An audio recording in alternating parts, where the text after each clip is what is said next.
Welcome to a story that will change the way you see success.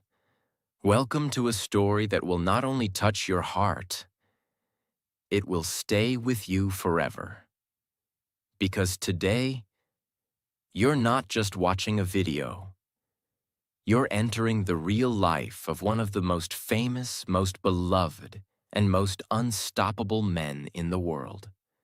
A man who made the whole world laugh while hiding his pain. A man who jumped off buildings, broke his bones, cracked his skull, shattered his body, just to entertain us.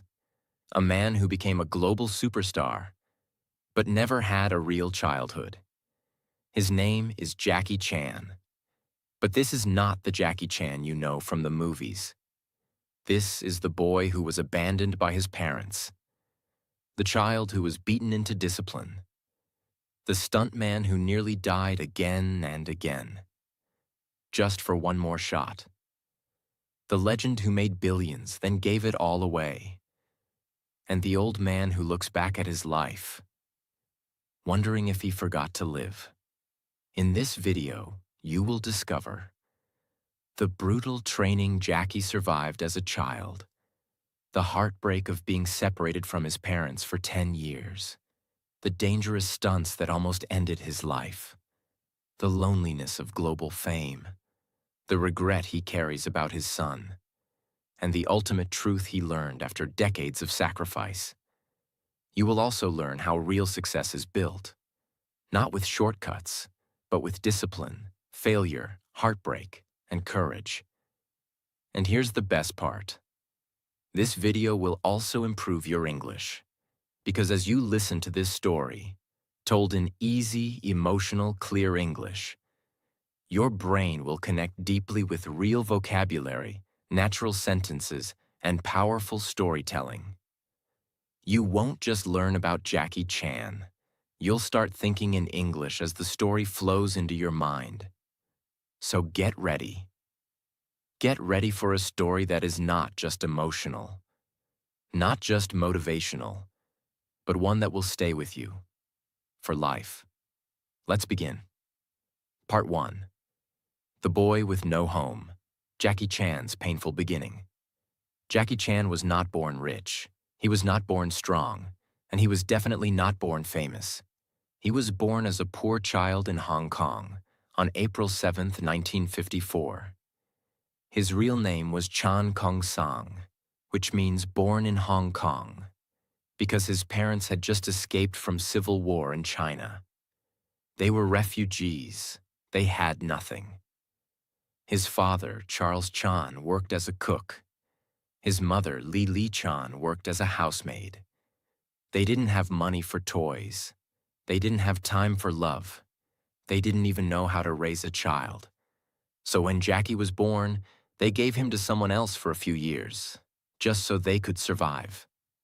He grew up alone, and the only thing he understood, even as a small child, was this: I have to be strong. Nobody is coming to save me. When Jackie was 6 years old, something happened that changed his life forever. His parents got a job offer to work in Australia. It was a big chance for them, but they couldn't take Jackie with them. So they made a decision that would leave a scar in his heart for the rest of his life. They left him behind. They enrolled him in a place called China Drama Academy, a boarding school for Chinese opera performers. But it was not really a school. It was more like a military prison for children. The master of the school was a cruel man named Master Yu Jim Yuen. And Jackie was now one of his students. At just 6 years old, Jackie was thrown into a world of pain, discipline, and endless training. The children woke up before sunrise. They didn't have breakfast. They didn't laugh. They didn't rest. They trained. From early morning until late night. They trained their bodies, their voices, their flexibility, their reactions. If they cried, they were hit. If they made a mistake, they were punished. If they fell, They were told to get back up. There was no sympathy. There was no love. There were no weekends. There were no holidays. There were no parents. They slept on wooden floors. They ate cheap food. They used one shared bathroom. The master believed in discipline through pain. He made the boys hold handstands for hours. He tied their legs open to make them do full splits. He beat them with sticks if they couldn't memorize a line. And this happened every day, for 10 years. Jackie once said in an interview, "I used to cry every day, but no one cared. I just wanted to see my parents, but they never came." That's the part of Jackie's story nobody tells you. Behind every smile you've ever seen on screen was a child who felt abandoned, unloved, and broken inside. Inside the school, Jackie met other boys who would become his brothers. Together, they were called the 7 Little Fortunes. It was like a team of top students who were the best at acrobatics, kung fu, and performing. They toured all over Hong Kong, doing shows for money. The leader of the group was Jackie. Even back then, he had extraordinary talent. He could do flips. He could jump through rings. He could fight, sing, fall, and dance, all in one performance. He wasn't doing it because he loved it. He was doing it because he had no other choice. And deep inside his heart, he still hoped that one day his parents would return for him. But they didn't.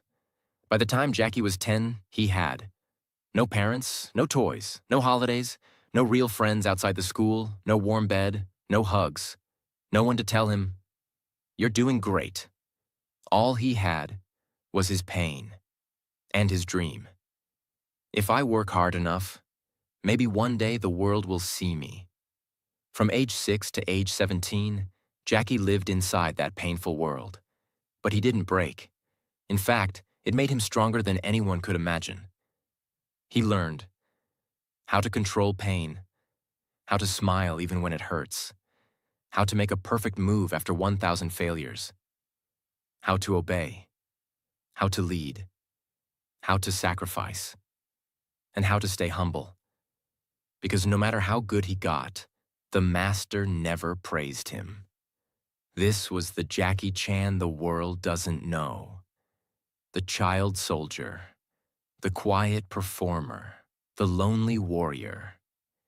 He didn't choose this life, but it became the foundation for everything he would later become. When Jackie finally left the China Drama Academy at 17 years old, he had no certificate, no college degree, no money, and no family support. He had spent more than 10 years training like a machine. But now that training was over. He stepped into the real world, and nobody cared who he was. There were no job offers waiting, no fans, no applause, no security, just an endless city filled with hundreds of boys like him, all trying to survive. He had only one option: become a stuntman. And not a safe, comfortable stuntman like in Hollywood. In Hong Kong, stuntmen were treated like cheap tools. Producers didn't care about safety. Directors didn't care about injuries.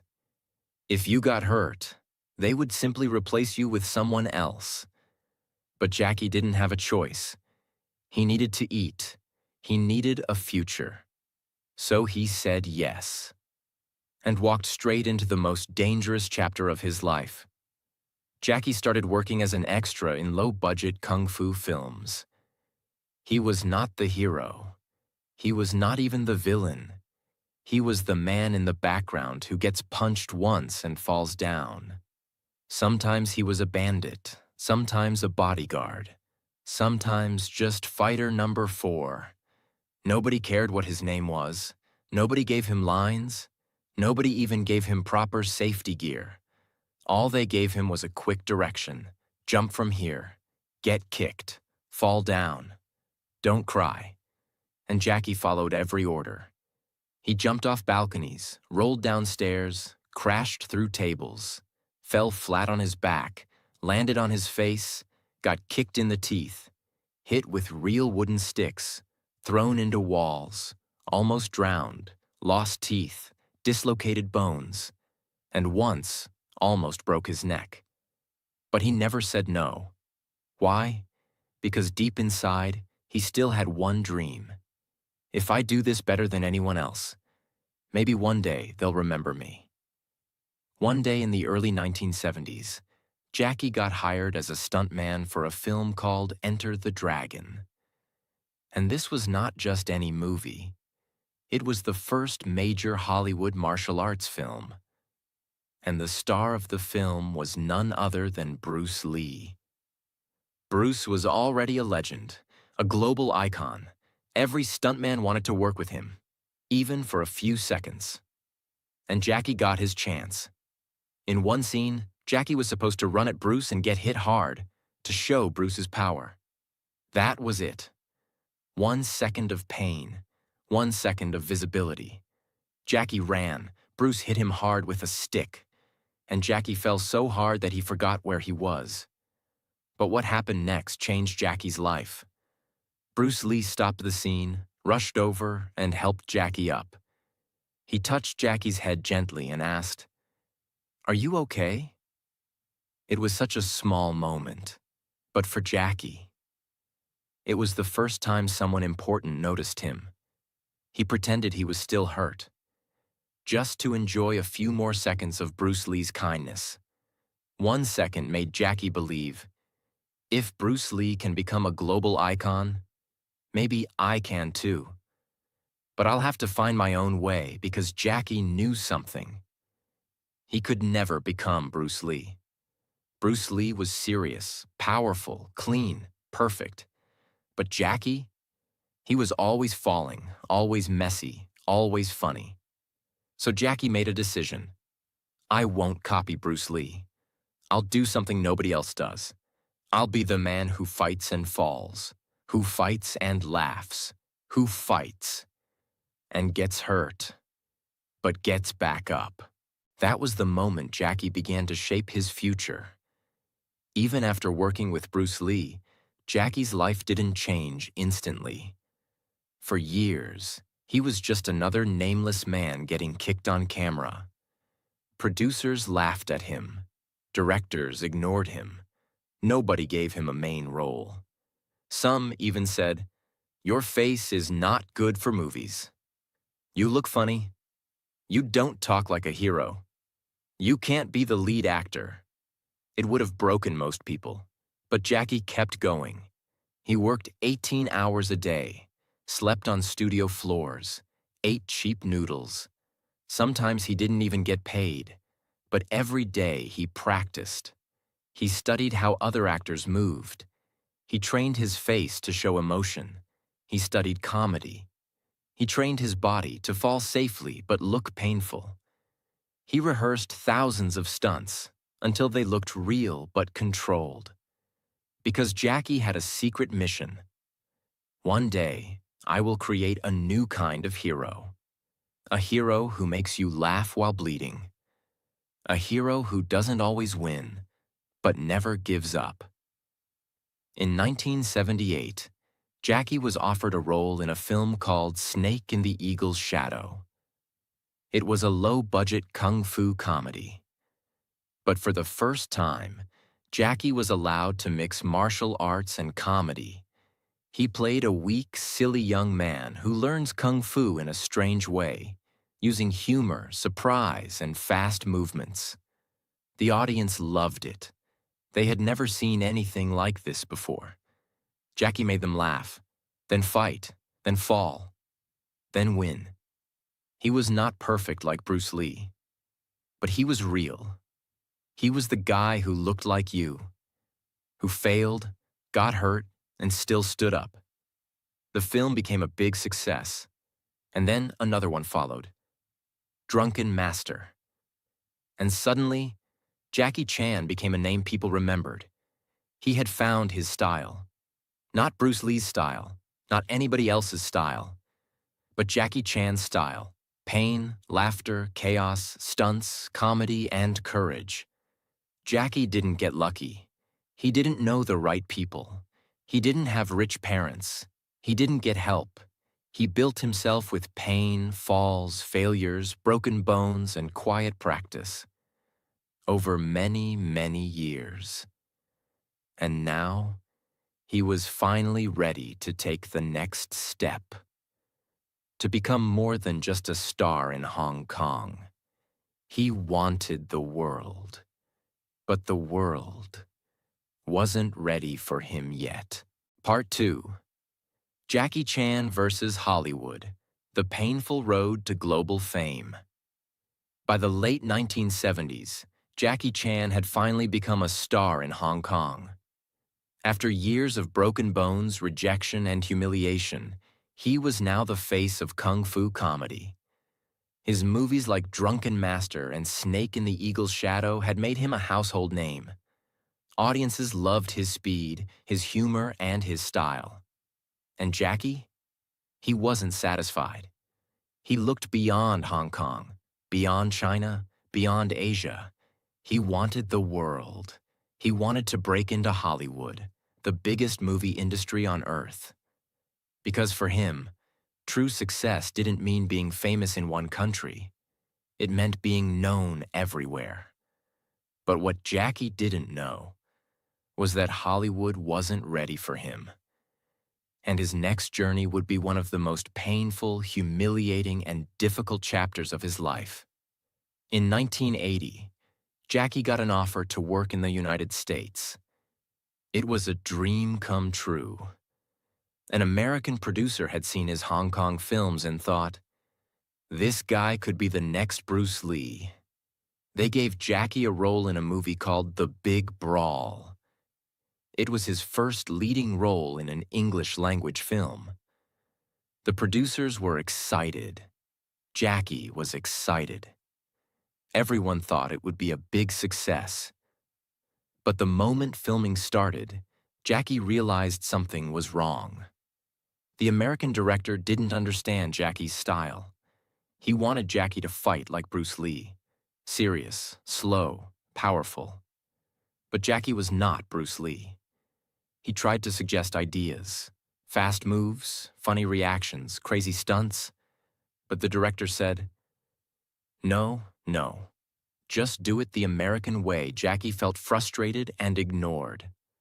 Nobody listened to his creative ideas. Nobody let him be himself. He was a guest in someone else's system. When the movie was finally released, it flopped. American audiences didn't understand Jackie. Asian audiences didn't like the American version of him. And critics said, this actor is trying to be Bruce Lee, but he's not even close. Jackie felt embarrassed, disappointed, and angry. He had left Hong Kong at the peak of his success. And now he was being laughed at in the country he dreamed of conquering. But Jackie didn't give up. He signed up for another American movie, The Cannonball Run. It was a comedy with Hollywood stars like Burt Reynolds and Roger Moore. Jackie was given a small role, a Japanese driver. There was one big problem. Jackie is not Japanese. He's Chinese. But the producers didn't care. They didn't even know the difference. To them, all Asians were the same. Jackie was too polite to say anything. He wore the costume. He smiled for the camera. He delivered the lines they gave him, and once again, the movie failed to help his career. He was being used as a decoration, not as a real actor.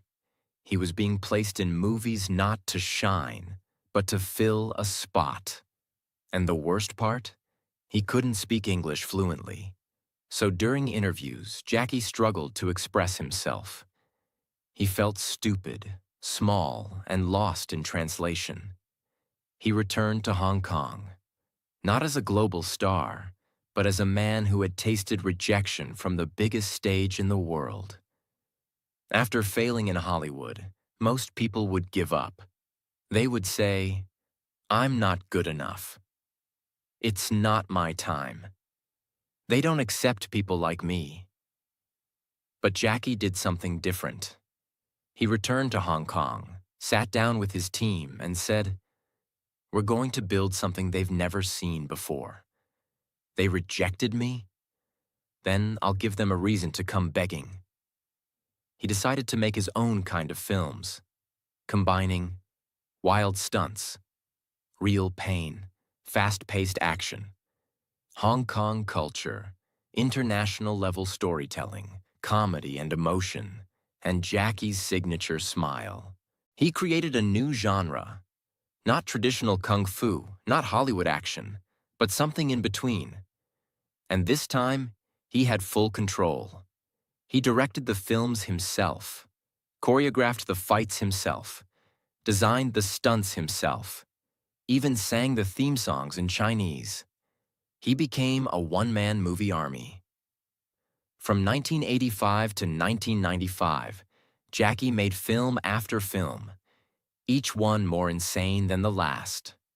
Some of his most iconic works during this period: Police Story, where he slides down a 5-story pole covered in lights; Project A, where he falls from a clock tower and lands on his head; Armor of God, where he jumps between trees and cracks his skull open; Rumble in the Bronx, where he breaks his ankle and keeps filming with a sock painted to look like a shoe.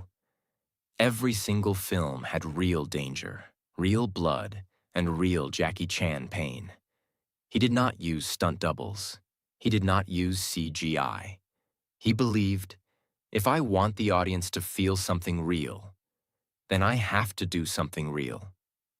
These films became legendary in Asia, Europe, and even parts of Africa and South America. Slowly, the West started watching. American fans started saying, "Who is this guy? Why does he risk his life in every movie? This is better than anything we have in Hollywood." Hollywood producers began to notice. And this time, they didn't want to control Jackie. They wanted to bring him in exactly as he was. By the late 1990s, Jackie was nearly 45 years old.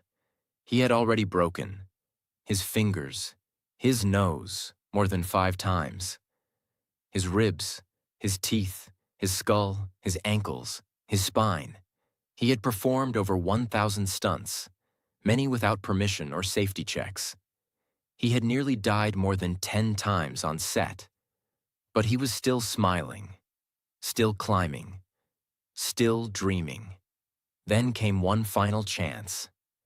An American producer offered him the lead role in a new buddy cop comedy film called Rush Hour. Jackie read the script.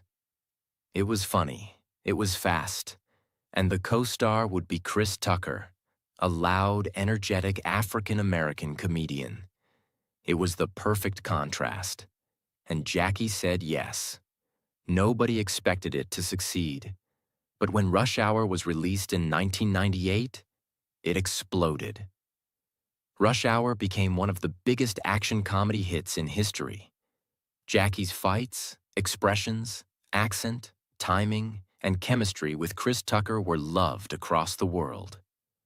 He was finally accepted, not as the next Bruce Lee, but as the first and only Jackie Chan.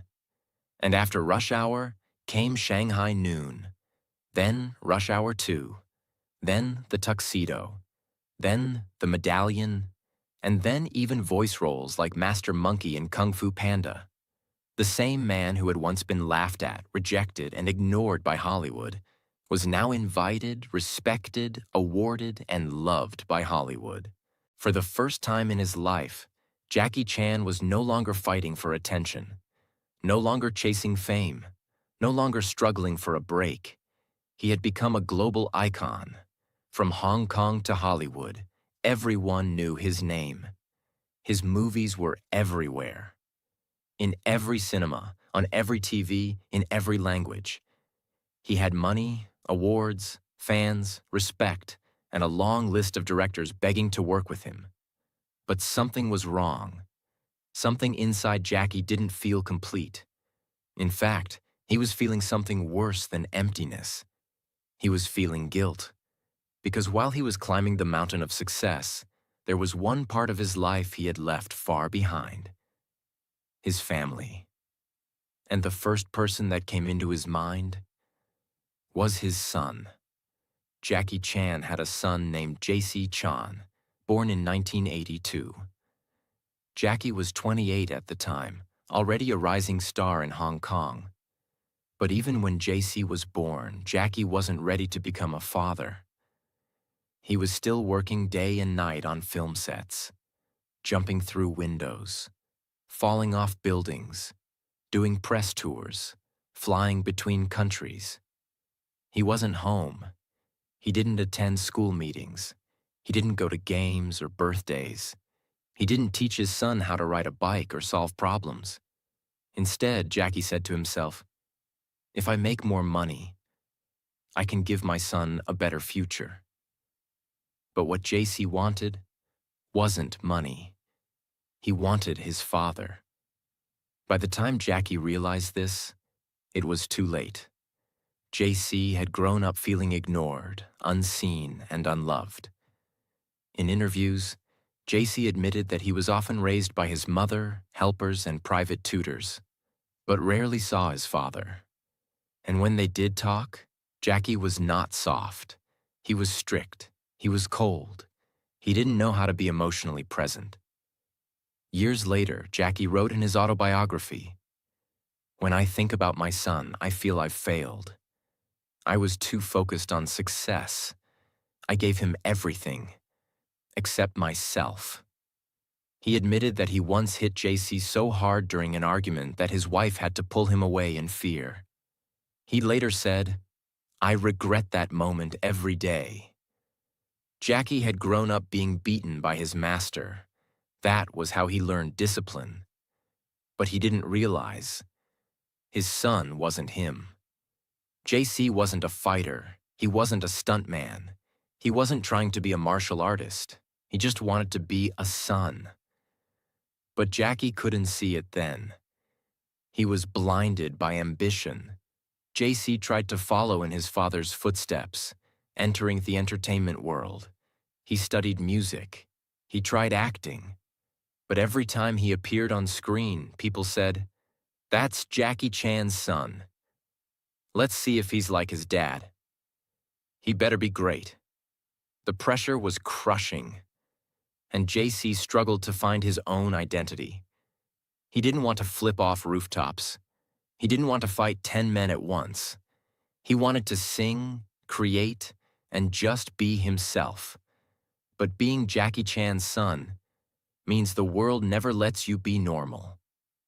Jackie once said, "I gave my son too much.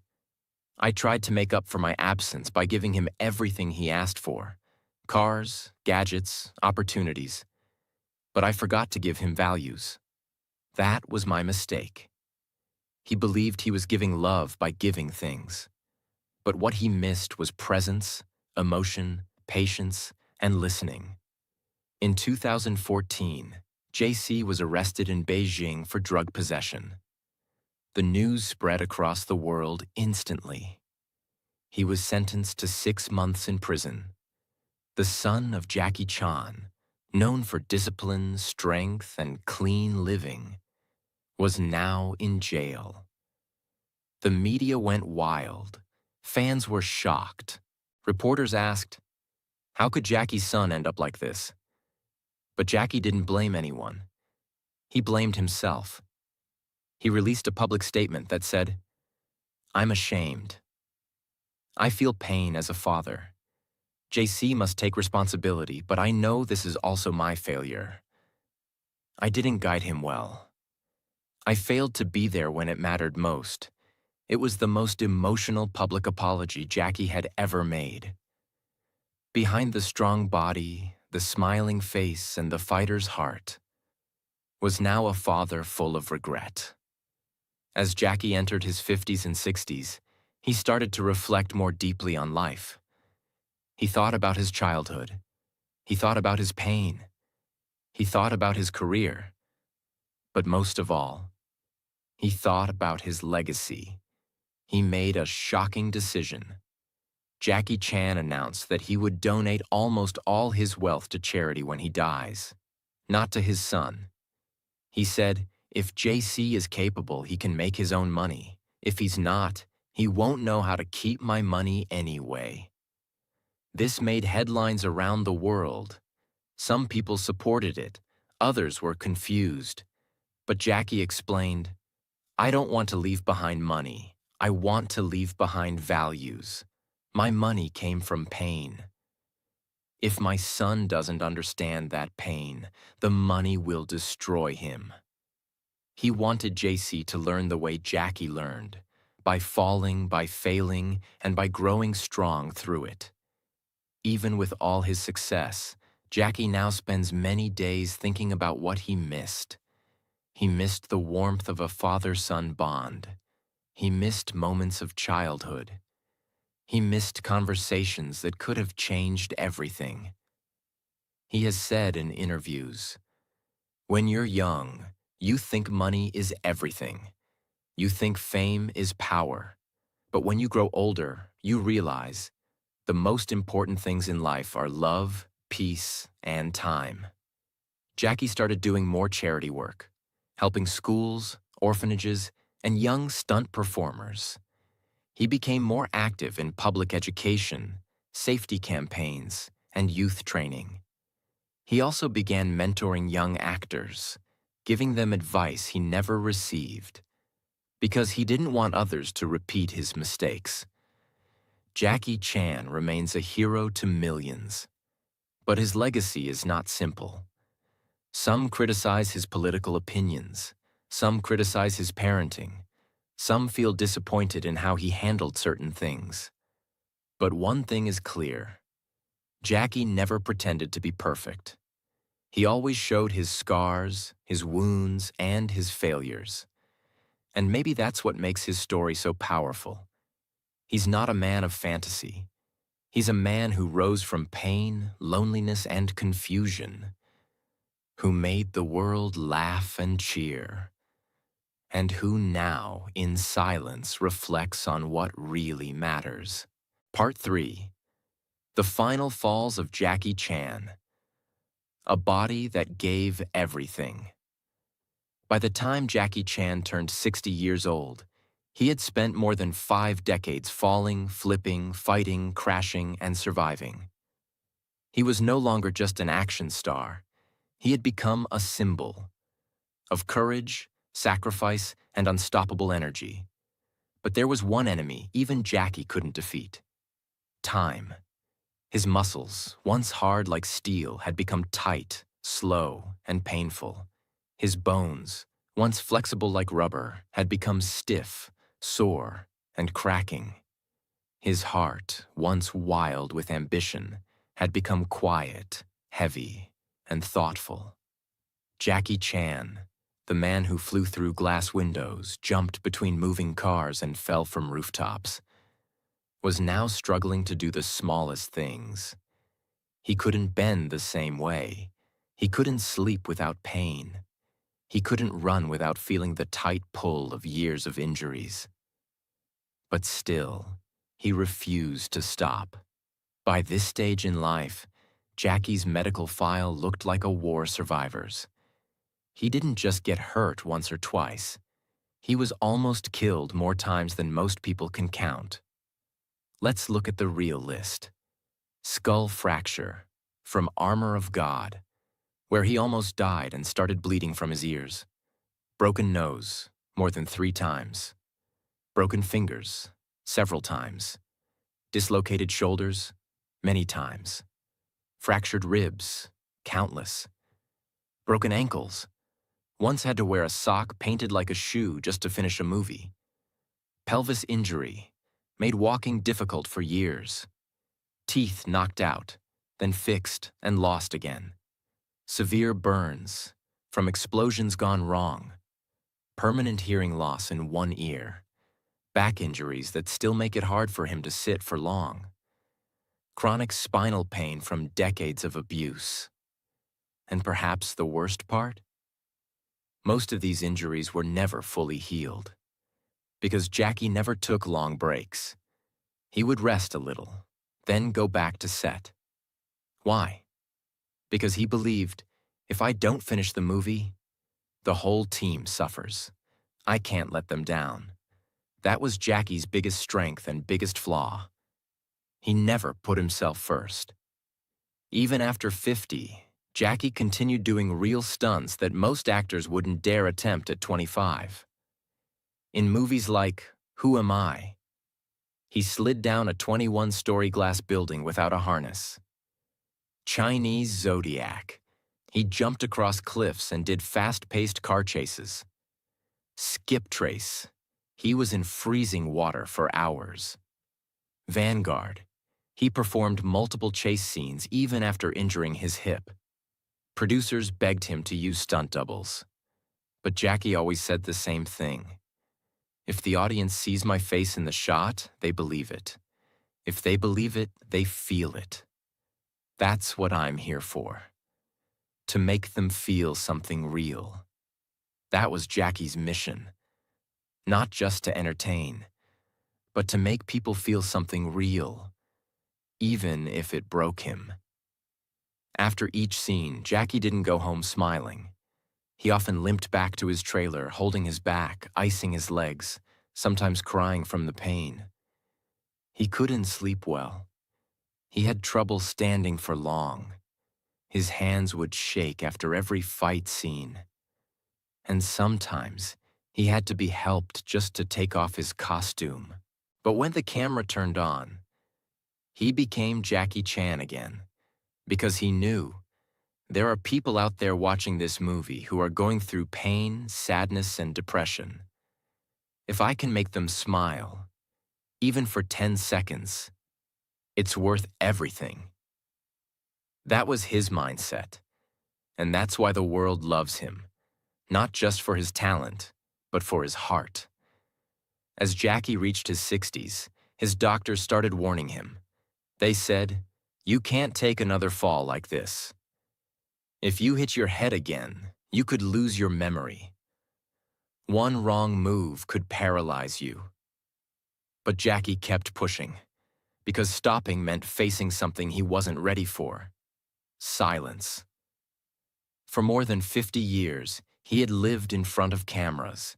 He had been the center of sets, the leader of crews, the man who jumped first. If he stopped, he wouldn't know who he was anymore. So instead of fully retiring, Jackie chose a new path. He would slowly shift from action to mentorship, from falling on screen to lifting others behind the scenes. But the transition wasn't easy. Jackie began investing in younger actors and stunt teams. He trained them, fed them, protected them, and gave them opportunities. The same way he never had. He created scholarships, opened training centers, funded film schools, and told every young actor, "Don't copy me, learn from me, and then do better." He also started doing more voice work, like in Kung Fu Panda, where he played Master Monkey. It was less physical, but still powerful, because Jackie realized something. Even if I can't fight the same, I can still inspire. That became his new fight. To use his story to lift others. In recent years, Jackie began receiving Lifetime Achievement Awards around the world.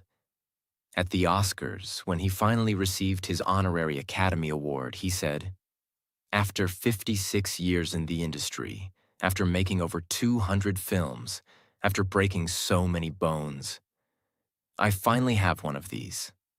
Thank you." He smiled, but his eyes were wet, because he remembered the wooden floors of China Drama Academy, the rejections in Hollywood, the broken skulls, the broken heart, and the years of waiting for the world to understand his value. He also gave a speech in Beijing where he said, "If I had another life, I wouldn't do it all again. Not because I don't love my fans, but because I would like to live once, without pain." That was the most honest line he had ever spoken. Even legends get tired. Jackie Chan's body gave everything it had. It bent, cracked, bled, and carried his dream across the world. But now it's slowing down.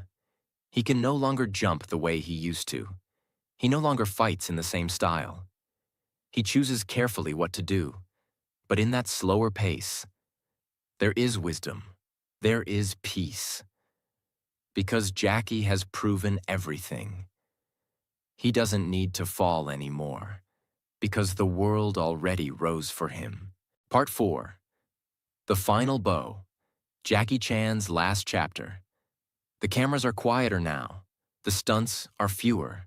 The crowd still scream his name. But Jackie no longer runs to the edge of the rooftop, ready to fall. He walks slowly now. He smiles more softly. He sits longer, breathes deeper, and talks more carefully. Because after spending over 60 years in the spotlight, after breaking almost every bone in his body, after rising from poverty to global fame, after losing himself, finding himself, and losing again, Jackie Chan is no longer chasing the next hit movie. He's chasing something else, something he had ignored for most of his life: peace. Today, Jackie lives a slower, simpler life. He still acts occasionally, but only in carefully chosen roles. He avoids risky stunts now. He respects his age. He listens to his body. Most of his days are now spent training younger actors, writing and reviewing scripts, attending charity events, traveling to give talks at schools and universities, sitting quietly in nature, reading, meditating, or remembering. He often visits his old stunt team, many of whom are also aging, injured, or retired. They share stories, they laugh, sometimes they cry, because those men are the only ones who truly understand the pain, the fear, and the glory of what they gave up for cinema. Jackie pays for their medical bills, supports their families, and always says, without them, there would be no Jackie Chan. This is who he is now, not just a star, but a protector of those who built him. Jackie knows that one day he won't be here anymore. So now, he's focused on what he leaves behind.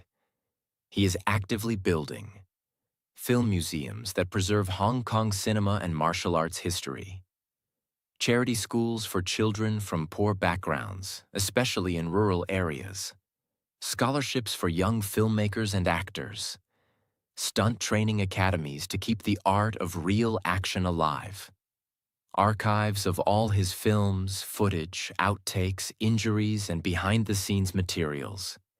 He's also writing more books, letters, reflections for people who want to learn from his life. But Jackie doesn't want to be remembered just as a movie star. He wants to be remembered as a man who gave everything he had, and then still gave more. Jackie has spoken openly about his aging. In one interview, he said, "There are mornings I wake up and I don't know if I can walk straight. My knees hurt. My back screams. My fingers are stiff. But then I remember, I chose this." He no longer regrets the injuries. He accepts them. He calls them the price of a dream. But with that acceptance has come a new understanding, that the body breaks, but the mind must heal. That time is limited. That people disappear. That money fades. That pain teaches. That love matters more than fame. He has now reached a place in life where he says, I don't want more houses. I don't want more awards. I just want the world to become a little better. Because I was in it. Fame is not friendship. Jackie has millions of fans, but very few people who truly know him. He has admitted in multiple interviews that he sometimes feels deeply lonely. He walks through airports and people scream his name. He sits in a restaurant and strangers ask for photos. He smiles, always. But deep inside, he sometimes thinks, do they love me? or just the version of me they saw on screen. That's the silent pain of legends. Everyone knows your name, but very few understand your soul. And Jackie, even now, still feels like that little boy at China Drama Academy, trying to be strong when nobody is watching. Over the years, Jackie has given thousands of interviews, speeches, and talks. But there's one message he keeps repeating to the younger generation. Don't look for easy success. Look for real value. Don't copy others. Build your own path. Don't chase fame.